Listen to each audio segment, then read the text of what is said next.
pour aller plus loin sur ce sujet, accueillons dans ce journal le docteur Pierre Pelé en direct de Cotonou. Docteur, merci d'être avec nous. On a évoqué des retards de livraison, mais y a-t-il d'autres facteurs qui expliquent ce faible taux de vaccination sur le continent? Écoutez, c'est toute la chaîne qui pose problème, de la production à l'acte même de vaccination. Il y a aujourd'hui 25 millions de doses qui ont été reçues en Afrique, un peu plus, un peu moins.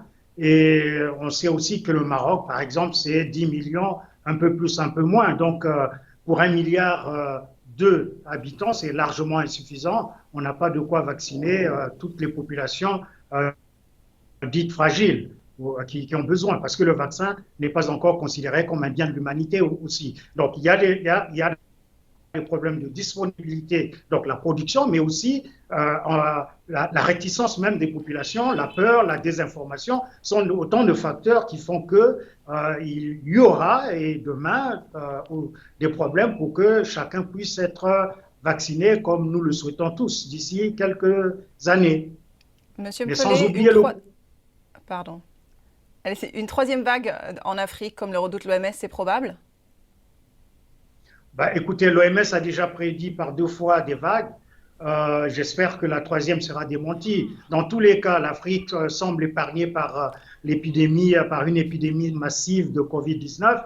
Il y a un peu moins de 4,5 millions de cas notifiés en Afrique, un peu moins de 150 000 décès. C'est vrai que quand on voit l'Afrique du Sud plus l'Afrique du Nord, ça fait les 2 tiers des cas en Afrique. Et donc, il faut rester vigilant. Il faut continuer à faire la promotion des mesures barrières et notamment l'utilisation du masque. Donc j'espère que la troisième projection de l'OMS sera démentie, mais voilà, il faut rester vigilant et travailler dans la promotion, la prévention, parce que nous n'avons pas de vaccin, nous n'avons pas de traitement. Il faut continuer à redynamiser les populations, à mobiliser les populations pour mettre en place, garantir les mesures barrières qui nous protégeront de la Covid-19.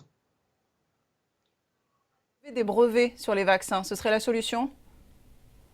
Oh, c'est une petite partie de la solution parce que le problème, c'est pas simplement de libérer les brevets, mais c'est surtout le transfert de connaissances et les facteurs de transfert de technologie. Combien de pays africains peuvent aujourd'hui avoir des laboratoires ou pour fabriquer le vaccin? Très peu. Peut-être l'Afrique du Sud, peut-être le Maroc, mais ils ne pourront jamais fabriquer autant de vaccins que souhaitent avoir les Africains. Donc, il faut simplement que les pays qui peuvent produisent autant de vaccins pour le monde entier, pour que ce soit un véritable bien de l'humanité, que toute personne ait accès au vaccin. C'est déjà un pas, mais c'est encore un pas insuffisant parce qu'il y a encore d'autres facteurs et d'autres conditions à remplir pour que l'Afrique puisse fabriquer les vaccins.